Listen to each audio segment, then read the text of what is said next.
Дали звончето на Жозеп Борел со кое се означи почеток на денешниот министерски состанок на Советот за надворешни работи на Европската Унија е аларм за будење на процесот на проширување кон Западен Балкан.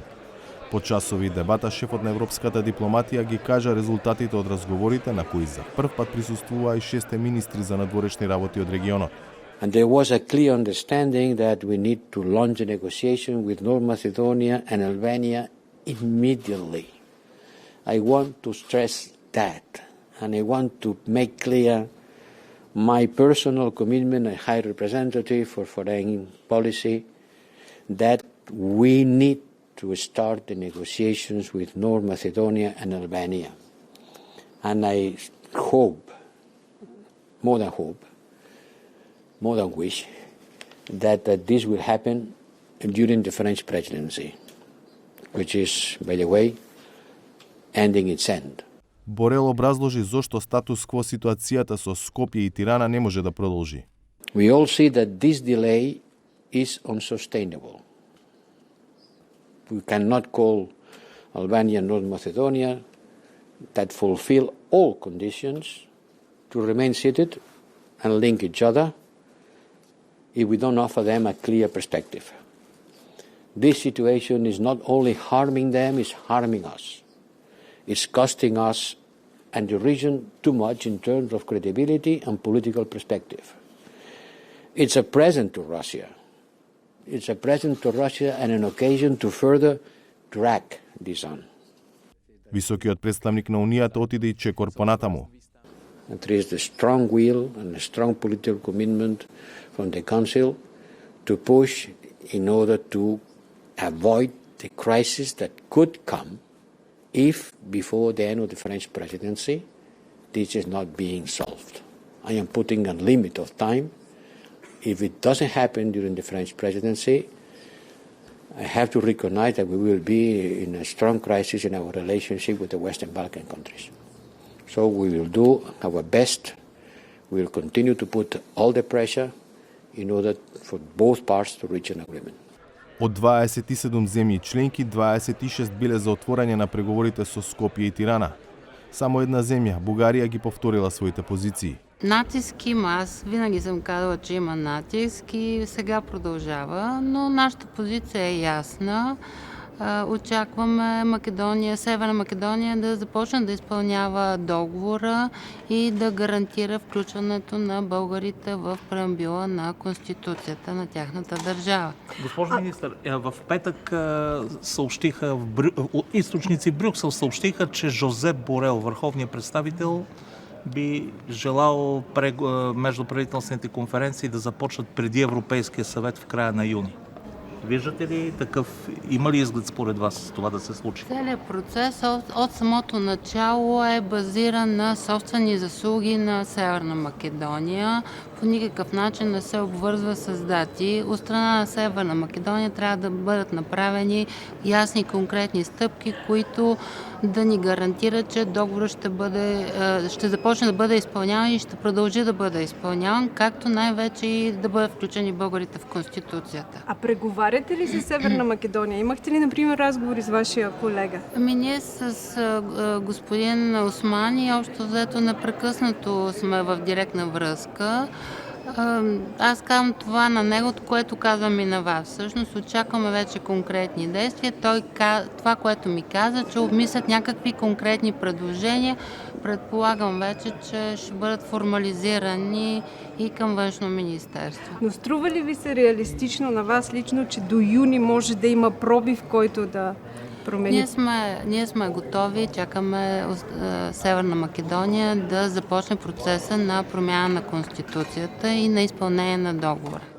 Дека Софија останала сама наспроти сите, потврди шефот на дипломатијата Бујар Османи, кој заедно со министрите од регионот имаше работен ручек со европските министри. Недвосмислена поддршката на 26 земји членки, посебно за почеток на преговори за Република Северна Македонија и Албанија, која што покажа пример во однос на руската агресија во Украина и пример во исполнување на критериумите за членство. Останува прашање дали Европската Унија ќе смогне сили да постигне консензус, да покаже стратешко лидерство, за да го зачува кредибилитетот на процесот на проширување. Мноштво европски министри пред почетокот на денешниот состанок пратија порака дека стратешка цел на Унијата е отворање на преговори со Македонија и Албанија. Меѓу најдиректните беше шефицата на германската дипломатија Аналена Бербок. Die Beitrittsverhandlungen mit Albanien und Nordmazedonien dann auch im Frühsommer zu eröffnen. Auch darüber werden wir heute gemeinsam weiter sprechen, um das vorzubereiten. Das ist gerade in diesen Zeiten nicht nur überfällig, weil dieses Versprechen seit langem im Raum steht, sondern auch eine zentrale sicherheits- und geopolitische Frage. Меѓу најгласни на оваа тема остануваат балтичките држави. So first of all, when it comes to enlargement, we have to make sure that the negotiations with North Macedonia and Albania have to start immediately. Unfortunately, no country should be able to veto such a strategic decision and hold whole European Union and the whole policy at a halt. We have long overdue with regard to accession talks with Albania and North Macedonia. Finland, of course, is a great supporter of the European perspective for the Western Balkan countries, and Finland also thinks that it would be very good to start accession negotiation with North Macedonia and Albania without delay. И ставот на Хрватска и Словачка останува ист. I want to say it very clearly. The best signal that we can and we should send out to the Western Balkans is to start negotiations with both Albania and North Macedonia. We need to send strong, clear message, signal of our support to the EU accession of our Western Balkans partner. На тема почеток на преговори со Северна Македонија денеска, освен во Брисел, се зборуваше и во Берлин и во Софија.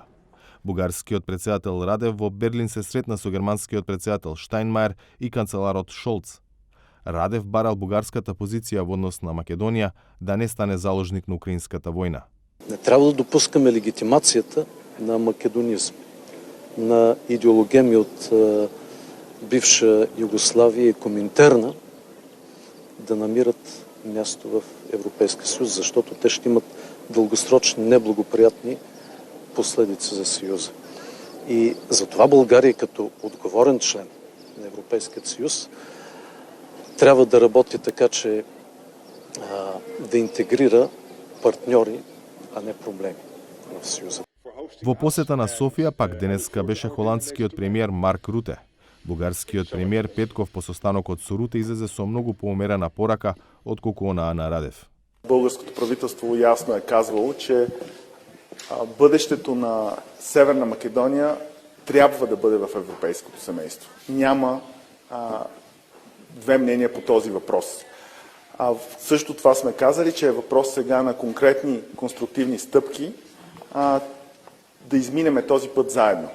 И това не е функция на някакви календари или на някакви очаквания. Това е функция на общата работа, която трябва да извървим заедно и когато извървим, нашето правителство ще внесе темата в българския парламент и се надявам, че ще можем в недалечно бъдеще да напреднем по тази тема и европейското бъдеще на Северна Македония да стане факт. Следниот состанок на Советот за општи работи на Европската Унија, форум на кој се носат одлуки поврзани со проширувањето, е закажан за 23 мај. До крајот на француското претседателство, рок за кој денеска зборуваше и Борел, има уште една сесија на 21 јуни.